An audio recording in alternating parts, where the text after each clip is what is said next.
मुंबई में माहिम दरगाह के बाहर इस वक्त मैं मौजूद हूं और लाउडस्पीकर पर आप अजान की आवाज़ सुन सकते हैं। आपको बता दें कि एमएनएस की ओर से जिस तरह से राजनीति हो रही है लाउडस्पीकर को लेकर, वहां पर सबकी नज़रें इस तरह से लाउडस्पीकर पर बनी हुई हैं, क्योंकि सुप्रीम कोर्ट के तय नियमों के मुताबिक लाउडस्पीकर की इजाज़त भले ही है, लेकिन उसमें आवाज़ की, उसके स्वर की जो डेसिबल है वो तय मानक उसके सामने रखे गए हैं। और अगर हम दोपहर के बात करें निजी या सार्वजनिक जगहों पर, तो मुंबई में ख़ास तौर से जो हाईकोर्ट की तरफ से कहा गया है 75 से ऊपर का डेसिबल नहीं होना चाहिए। और अगर आप देखेंगे तो मेरे फ़ोन पे इस वक्त जो साउंड मीटर है उसमें आपको 70 से 80 के बीच में ये नज़र आ रहा होगा, कभी 72 कभी 75 के बीच में। तो दरगाह से थोड़ी दूर पर इस वक्त हम मौजूद हैं और अजान का जो स्वर है, जो साउंड मीटर में यहाँ पर साउंड लेवल समझ में आ रहा है, वो तय मानक के आसपास ही है। लेकिन जिस तरह से मुंबई शहर में राजनीति हो रही है उसके बीच में ये तस्वीरें अपने आप में अहम होंगी, जहाँ पर कुछ ऐसी भीड़ या पुलिस की सुरक्षा या एमएनएस के कार्यकर्ता की ओर से किसी तरह की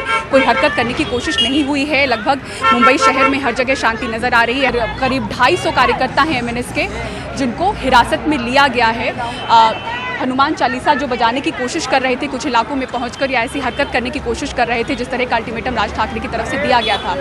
एमएनएस के मुखिया राज ठाकरे की तरफ से जो पत्र का सामने रखा गया सोशल मीडिया के ज़रिए, मीडिया के, उसमें आम लोगों से आह्वान किया गया, आम हिंदुओं से आह्वान किया गया कि जब भी आप लाउडस्पीकर पर इस तरह से शोर के साथ अगर आप अजान को सुनते हैं तो आप उसकी शिकायत पुलिस में करिए, सिग्नेचर कैंपेन चलाइए, 100 नंबर पर डायल करिए। तो इस तरह का आह्वान उनकी तरफ से हुआ है। और मैं इस मुस्लिम समाज के बीच में हूँ, तो चलिए कुछ लोगों से बात करने की भी कोशिश करते हैं कि ये इस पूरी राजनीति को वो किस तरह से देख रहे हैं। सर, लाउडस्पीकर पर जिस तरह से राजनीति हो रही है, आप लोग इस पर क्या राय रखना चाहेंगे, क्या बोलना चाहेंगे? हमारा राय ये है कि जो पहले जैसा चलता था वही चले, और बाकी कुछ नहीं। जो उन लोग का है उन लोग का चले, अपना है अपना चले। मतलब किसी को हमारे वजह से नहीं, उनको तकलीफ नहीं हो, उनकी वजह से हमारे को तकलीफ नहीं हो। आप क्या कहना चाहेंगे? ये बस राजनीति के तौर पे ही आप इसे देखते हैं या आम लोगों में भी इस तरह की भावना है, आपको लग रहा है? क्या चीज़ की? जो लाउडस्पीकर को लेके राज ठाकरे कह रहे हैं कि लोगों को दिक्कत हो रही है, आम लोगों को दिक्कत होती है क्या? मंदिरों के लाउडस्पीकर से आपको दिक्कत होती है या आपके लाउडस्पीकर से हिंदुओं को दिक्कत होती है? आम लोग क्या सोच रहे हैं? नहीं, आम लोग को तो ये सोचना है किसी को दिक्कत नहीं होनी चाहिए, ना उनके लाउडस्पीकर से हमें दिक्कत है, ना हमारे उनसे होनी चाहिए। ये हमेशा से चले आ रहा है, ये राजनीति है, इसके अलावा कुछ नहीं। आप लोग क्या कहेंगे? ये सब पॉलिटिक्स है, कुछ है नहीं, राजनीति है। मैं ये बोलना चाहूँगा राजनीति है, कुछ है नहीं।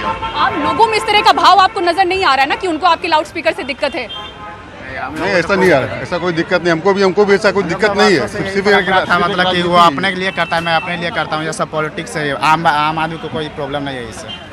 तो देखिए, ज़मीन पर आम लोगों में इस तरह की कोई भावना नहीं है, ना उन्हें मंदिरों के बाहर के लाउडस्पीकर से दिक्कत है। और मुस्लिम समाज में इस तरह की बात है कि जब आम लोगों के बीच वो होते हैं तो उन्हें भी उनके लाउडस्पीकर से कोई दिक्कत नहीं। तो अचानक से इस राजनीति की वजह क्या है? खैर, जिस तरीके से राज ठाकरे ने आह्वान किया है उसको देखते हुए AIMIM की ओर से एक सवाल ये भी पूछा गया है कि आखिर क्यों कार्रवाई राज ठाकरे पर उस तरह से नहीं की गई जिस तरह से निर्दलीय सांसद नवनीत राणा पर की गई, जबकि नवनीत राणा की ओर से, राणा दंपत्ति की ओर से कहा गया था, ऐसी सिर्फ घोषणा हुई थी कि मातोश्री के बाहर वो हनुमान चालीसा पढ़ेंगे। यहाँ पर तो राज ठाकरे की ओर से मस्जिदों के बाहर ये हनुमान चालीसा बजाने की कोशिश हो चुकी है या बजाया जा चुका है, तो उस पर इस तरह की कार्रवाई क्यों नहीं हो रही है? अगर राणा दंपत्ति पर राजद्रोह का मामला बन सकता है तो राज ठाकरे पर इस तरह की कानूनी कार्रवाई क्यों नहीं हो रही है? सिर्फ एक नोटिस थमाने से क्या होगा? तो इस तरह के भी सवाल पूछे जा रहे हैं एक तरह से शिवसेना से, सरकार में शामिल शिवसेना से, कि ये कार्रवाई इस पर एमएनएस के मुखिया पर क्यों नहीं हुई।